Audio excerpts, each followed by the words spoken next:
3, 2. Welcome back. WNST, Towson, Baltimore, and WNST, Baltimore Positive. Don Mohler joining us here, former Baltimore County executive, as well as former Baltimore County executive Dutch Ruppersberger. Some folks aren't old enough to remember back when we were doing that. 1985, you run Baltimore County Council, and so all these years later, you're doing that. Don, you had an adjunct that you were about to get on. We've green room Dutch before we ordered pizza down here at Pizza John. It's been crazy. Let's talk. There are two you were talking pieces. census, I believe, right? Liam, we'll get the census in a minute, Okay. but I do want Dutch. Dutch alluded before we went to break about his connection to shock trauma, because I've known it's been a passion at Dutch's for years, and it led you, I think, actually to elective office. Well, first thing, we're talking about positive Baltimore. One of the most positive things we have is Maryland shock trauma. It's rated the #1 trauma system in the world, and it also are their consultant to all our troops who get injured in Iraq, Afghanistan, and in those areas. I was the prosecutor, investigative prosecutor, coming home from work in a police car. I hit the brakes and swerved to the left, and I was in a head-on collision. I didn't have a seatbelt, and I was thrown in the road. This was in I was like 28 years old. So hold on, you were a lawyer or I was a prosecutor, prosecutor. But you were not a police officer, though. No, I was a police officer in Ocean City. Okay. When I was going to law school. Okay. Okay. And I had my summers off. Did you hand out citations for open contains? No. I didn't. Okay, we're fine. Go ahead. Yeah, we're good. Okay. So anyhow, I was in this bad accident, and it was on Delaney Valley Road. I was in the road, and the first person on the scene was a nurse, thank goodness, because she stabilized my neck. And I had broken necks. I should be totally paralyzed, but I wasn't. Now, they called a helicopter, and there weren't many helicopters in those days. Shock trauma was a smaller unit at the time. And they landed the helicopter, and the doctor was at the scene. He said, "Don't even put him in. He's gone." Well, thank goodness they didn't. They flew me to shock trauma. And I was in good shape then because I was 28. I was playing lacrosse for, at that time, I was a prosecutor. I was playing lacrosse and slow pitch softball, those type of things. And so when I got to shock trauma, they tried to help me, and they knew I was in real trouble. I ended up having 47 pints of blood. I had like 12, 13 fractures, neck fractures, head injuries. And I know I had brain damage or I wouldn't be in politics today. Right, of course.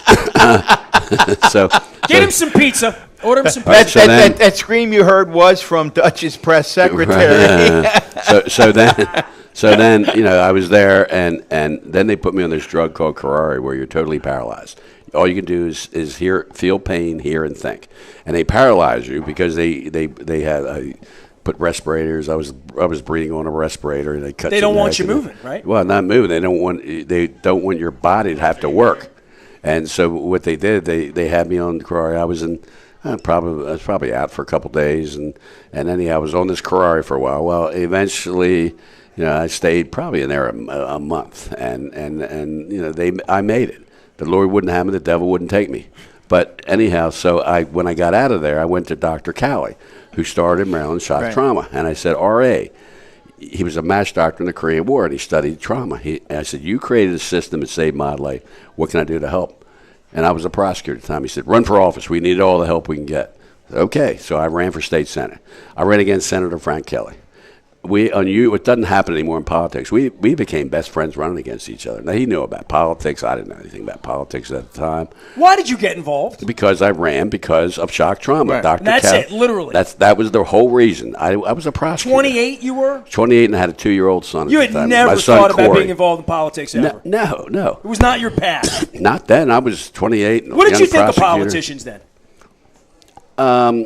I didn't really know many, so I wasn't as focused in the politics as much. But, I like everybody else, politicians are always criticized, and there's always somebody who's going to disagree. And, but in the end, the ones that I knew, like my father was good friends with William Donald Schaefer, and, I knew him. He helped mentor me when I became county executive.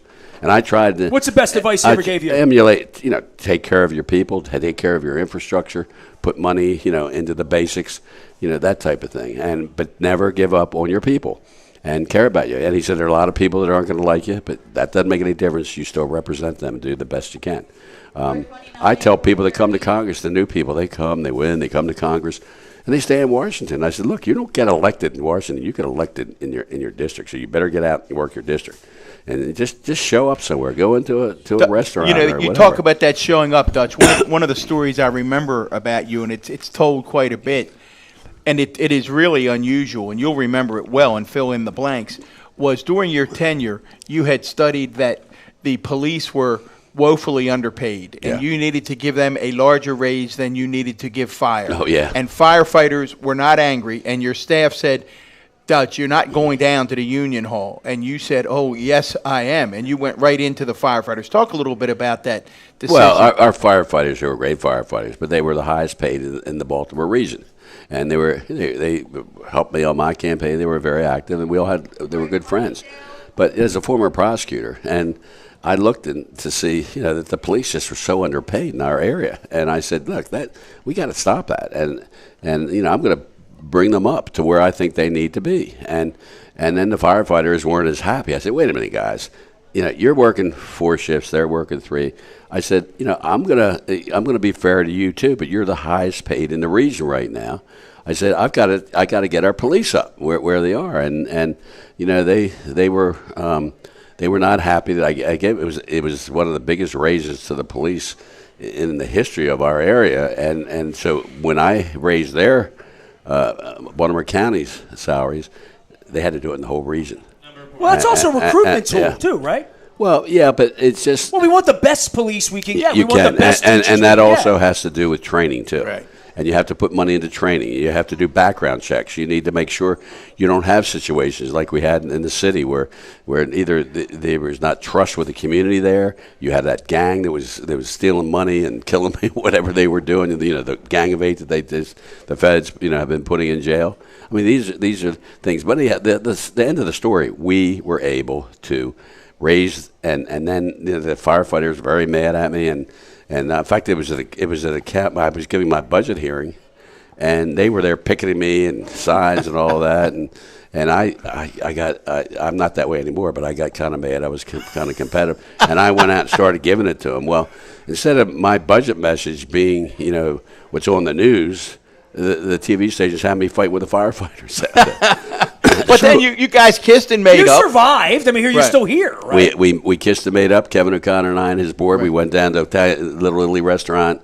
We shook hands. We made up. And look, they're all my friends now. And I really support all of public safety in Washington, and I supported the firefighters. Fair to say that you and Kevin O'Connor, that's like 2 alpha males. Oh, we're very good friends, and we still do. I just talked to him a month ago, right. and budgeting is about priorities, and you have to make hard decisions. One thing you have to learn when you get in politics, you can't please everybody. You've just got to look at it. You've got to do what you think's right, do the best you can, and then you've got to set your priorities, and you got to live by it. Well, and then speaking of the budget, that does get us to this other big question, Nestor, that's coming down the road. So don't forget shock trauma. They're number 1 in the world. You have a better chance to live here than anyone. And by the way, when I was running for office, Frank and I became best friends running against each other. He beat me. He got on the Senate Budget Committee, and he became the number 1 advocate for Maryland shock trauma. Well, it was you, Frank, and Jim Smith, right? You were sort of the big three out there? That was recently. Jimmy came on our board and really helped us too. But in the very beginning, it was back Frank then, politically, it was just Frank. Frank Jimmy went on the bench. Right. Frank won. Then I took Jimmy's job. Jimmy went on the bench.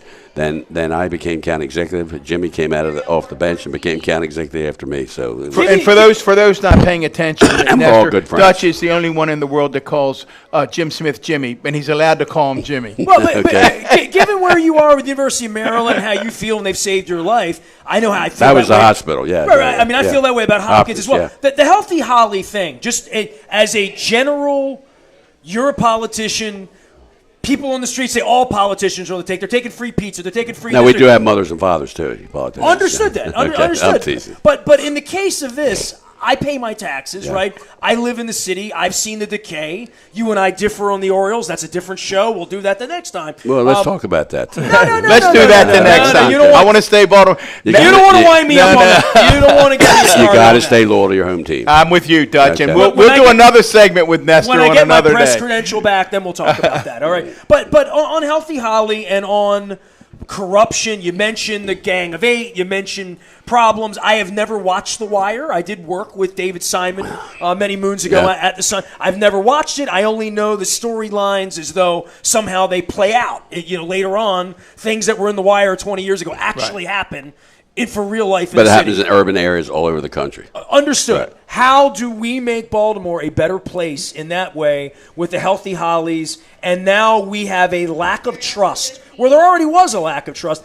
I think whoever the next mayor needs to be, and one of the reasons we put Baltimore Positive together is to say, who's going to be the next Governor Schaefer? Who's going to be the next person that says we're going to clean up the harbor, we're going to get people here, we're going to promote things, we're going to have city fairs, we're going to have artscapes, we're going to have light cities. They're going to be safe. We do have those. And we have those fairs, and the communities are trying hard to keep it together. But you need leadership at the top. Look, I knew the mayor. I've known all the past mayors, and I think what happened to this mayor, she really had poor judgment. I'm sure when she started out with the Healthy Holly issue, and I'm not sure where the criminal involvement is, if there is or not, we'll find out later. But the bottom line, I think she felt that I'm going to be on a fixed income, and that I need to have something, and she came up with this idea. It turned out to be very poor judgment, and you have ethics, and when I was an investigative prosecutor, the politicians that got in trouble, that was really their mindset. They really didn't make representing their people first, and maybe they shouldn't have gotten into politics. Because I believe, and I can say this as a former investigative prosecutor before I got into politics, we take care of our corruption here in the state of Maryland. If there's somebody doing bad, we eventually bring them to the table. And if you look at the past, I hope we're going to do that in Washington too. I should say that. Well, a lot of it is. So, what's going on down over at Bars? We want to feel like there's justice. We really do. But if it's Washington, it's not what they do. They're usually if it's a corrupt U.S. senator or congressman, it's usually the U.S. attorneys who deal with that in their jurisdiction. The things that we deal with, like I specialize in national security, Iraq, Afghanistan, Pakistan, Russia, China. I specialize in cybersecurity. I represent NSA, so it's a very dangerous world out there, and we do that at the federal level. Where in the state and local level, it's more of the crime and the corruption and that. And look, one bad person makes it look bad for all of us. That's my point, Dutch. And that's why I said it. Nestor's heard me say it.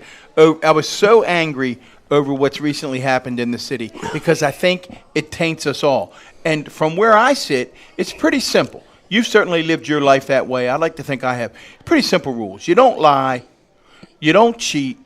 You don't take things that don't belong to you. You've got Jamie Lennon on your staff. Trust and relationship. Trust him sitting out there. And I can remember when Jamie was a reporter, and I had one rule, not only with my staff, with the department heads, just as you did. You never lie to the press. Well, the line comes back. You don't get two. You just don't say it. It's like you say to your kids. I say to my kids, you don't get two. Once you've lied to me, I assume you're willing to lie over and over again. So I think what I hear next, get angry just talking about being lied to. I do get angry. I can see it. I do get angry. And lying pushes my buttons, and that's why, Nestor, when you zero in with Dutch and you're talking about what do we do, and we say we're going to ask this question of everybody that comes on here: what do we do to make Baltimore better? How do we stop just talking about it, Dutch, and make it happen? Well, what has to happen? Well, you got to start with the basics. We said it before, and I alluded to it. You got to start in your families and your communities. You've got to have strong communities. You need government to assist to help you that. If you've got a community where you have boarded up homes and all, you've got to turn that around. You have to have a plan. You want investment to come in to try to build a new neighborhood, build new town. But you also have to remember, this is where government comes in. There are a lot of people who are poor. They're on welfare. They're usually single mother with a lot of kids. So you've got to take care of that too. So, and that's what we did in Baltimore County. When we got rid of these places, we made sure we had a department in Baltimore County who would take each family and work with them and get them into a better place to live and to raise their kids and whatever. So it starts with the basics, but you've got to start positive. I love Baltimore. I mean, I was in San Diego because I deal with a lot of Chinese Russia issues, and I had to go to a kind of a semi-classified hearing in California with San Diego, and when I was going to the airport to get back on the plane, I said, Baltimore, oh, that's where all that crime is. We hear it all the time. I get tired of hearing that, Dutch. So what we have to do, you got to stand up for who we are, what we are. What are we proud of in Baltimore? We should be proud of our history. We should be proud of a lot of our communities. We should be proud of Orioles and our hospitals. I would say our hospitals, we have colleges and universities. We're probably no other place in the country has two better teaching hospitals than Hopkins and the University of Maryland. I mean, that's who we are, and not only saving people's lives, but research that they do there and helping other people. There's so many positive things about Baltimore. In fact, a lot of the people who work on the Hill, they take a train for $6 to live in Baltimore because they like the quality of life in Baltimore, and they're living downtown. The problems we have are on the east side, west side, and a lot of it is drugs. The majority of it is drugs. Young kids who join gangs and don't have a lot of maturity. They got the guns, and they just shoot you if you look cross-eyed, and that's what hurts. And yet, you really have to look in the city at the African-American community. They need help to bring themselves to a level where they need to be every day. So we have to really focus, and we did that in Baltimore County, focus on these families and these kids, but especially the city. If you grow up in a bad neighborhood and you've got drug dealers all around you, and you're a young kid, you're gonna say, hey, yeah, I'll deliver this or I'll do that. Yeah, I can make some money. That's how I live. So it's a team that has to come together, but it's got to start with leadership at the top. Infrastructure in the city's falling apart. I hate to see that. That's not what you want. You create infrastructure. You take care of your infrastructure. That'll create jobs to take care of it. No, these are major issues. We've got to find solutions.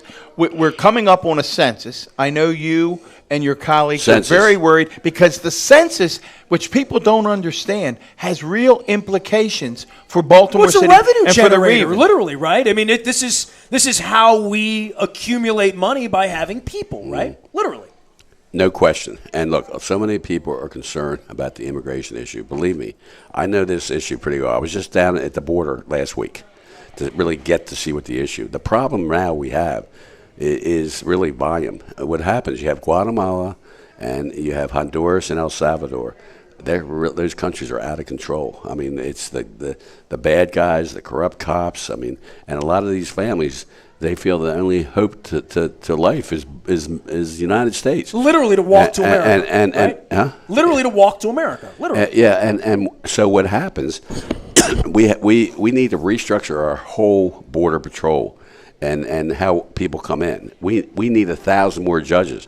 People that we catch, we keep them here, and you can't keep them. Could stay here for 3 years without a hearing. Those are the type of things that are happening. We need technology. If Trump would stop talking about the wall, and talk about border security, part of border security is the wall. You need 2 walls. You know why? And I learned that when I was down with the Border Patrol. If they breach the first wall, and it's usually families and a lot of kids, then if you have a second wall, and it's usually a big fence, not a wall, which isn't that expensive, it gives Border Patrol the time to come between they're in the first area and the second area because their technology shows how many people and where they are. And a lot of this happens at night. But here's an example where it's about picking priorities and doing what's right. And just to say the wall, that feeds Trump's base. But that's not solving the problem. And we have to solve the problems. And believe me, if you know me, I'm loyal to my party maybe at election time, but I'm very bipartisan. I have as many friends on the Republican side as I do the Democratic side. And, I'm an endgame guy. And I think if most people would start in local government, like I was blessed to have those jobs that I had, it's not about the philosophical issues. It's about getting things done every day. And that's not happening as much in Washington as it should. Well, Dutch, and I know we need to take another break here soon, but talk a little bit about the way you just described yourself and your ability now not only to try to navigate what's happening on the Republican side of the aisle, which is increasingly moving to the right. Disturbing. But at the same time, you've got the pressure in Congress from a very progressive group of new members on the Democratic side. How do you, as somebody who's been down there now for 9 terms, how do you try to bridge that gap and bring all these folks together? Well, look, if you really look at how you get majority in Congress, it's the moderates. So whoever wins the moderate seats. So I'm a moderate, and there weren't many moderates left on the Democratic side, and the Republicans were able to win a lot of seats, moderate seats, both ways. The far right and far left, they can get knocked out in their primaries, but in the general election, they have the safe seats. But my issue, like you said, even in elections, I'll go right into my opponent's neighborhood and shake hands and do whatever. And so AOC, as an example, her politics is not my politics. But I was able to I went and talked to her and said, what's your agenda? I mean, you just can't come in here in front page Time magazine. That doesn't mean you're going to get what you want. But there are things that you and I can agree on. Let's talk about it. And one of them, this Green New Deal. Look, I wasn't for the Green New Deal in the beginning because I said, look, I can't, Medicare for all, we can't afford it. It costs us billions of dollars, trillions of dollars. And it's a good concept, and I'd like to see it, but we have to take care of what we have now, especially with our seniors and pre-existing conditions and those type of things. But, so I really didn't look at the Green New Deal. Well, Sarbanes wrote a memo to a bunch of us and said, you've got to look at this thing. It's not what you think it is. And I read it again, and the Green New Deal that's out there now, it's nothing but suggestions for a plan. It's aspirational. There's right? absolutely no, who wouldn't want, good How much of that is infrastructure as opposed to medical or education? Well, it's all. Because when I hear Green New Deal, that sounds like this 1,000 points of light that doesn't have any. Well, that's exactly what I thought. But when I saw what it was about, and it didn't talk about Medicare for all. It didn't. It talked about the basic things that you would want for your community. It was about a plan. And I said, look, I will support this, the fact that it's not mandatory, but I'm an appropriator. So I want to see how much it's going to cost. And a lot of these things will never happen because of the cost factor. Vermont and Colorado, on this Medicare for all, where everybody has Medicare, they passed it in their states. And when they went to implement it, they had to back off of it because they would have had raised taxes. They couldn't afford hundreds of dollars. No one can afford it. But it's a great. This is what's great about it's just this. A philosophy. But we're not doing anything now. So let's get a plan to move forward. Right. And this is where the discussions I think help move things forward and we don't all have to agree because my instincts are in support of a Medicare for all type plan, or at least, and I know others. I know Senator Van Hollen and others talk about a public option. But in terms of trying to move forward because, and I know you agree with this, Dutch, people in your district, we can't have people having to make choices about whether they buy their blood pressure medication or whether they pay their rent. Yeah, but we just can't have that. And when we attack, when the other side of the aisle attacks Obamacare, that's what you're doing. You're taking away from people, and people like Obamacare now. They want, if you have a heart problem and you have a cancer problem, they'll take care of that. So, but so many people get their information from either Fox or MSNBC or whatever, and a lot of that you got to follow the facts. It's like the thing with Mueller. I respect Mueller. I was what they call the Gang of Eight, and the Gang of Eight was the president of the Senate, the ranking member of the Senate, the senator, the president, the Speaker of the House. And then the ranking member. And then I was the head guy on intelligence, ranking member, and I had a counterpart, and the same with the Senate. And Gang of Eight got the most sensitive information. So I worked very closely with Bob Mueller. And Bob Mueller was a very, very good person, honest person, a straight person, and whatever. And everybody was knocking him on the other side of the aisle, thinking, well, how could you do this and whatever. But when Bob Mueller came out with what he did, and then now this Attorney General is saying something different. Now the country's all split again. Right. And this every time you turn around. I ask my staff, what's Trump's tweet of the day?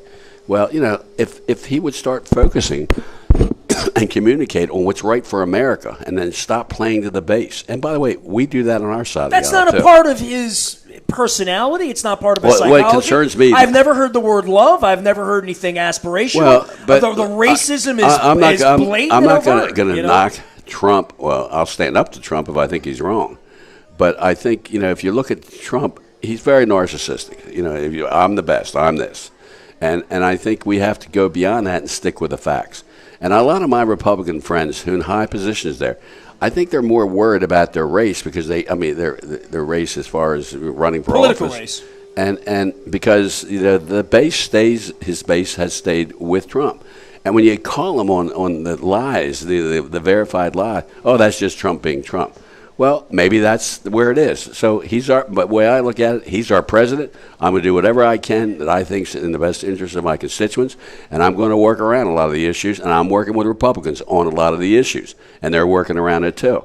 But you know, we've had all different types of presidents. I'm just worried about our because I specialize in national security.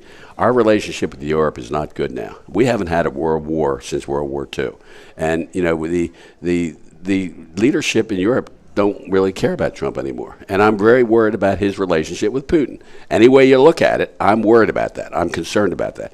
Putin's probably the most dangerous person in the world.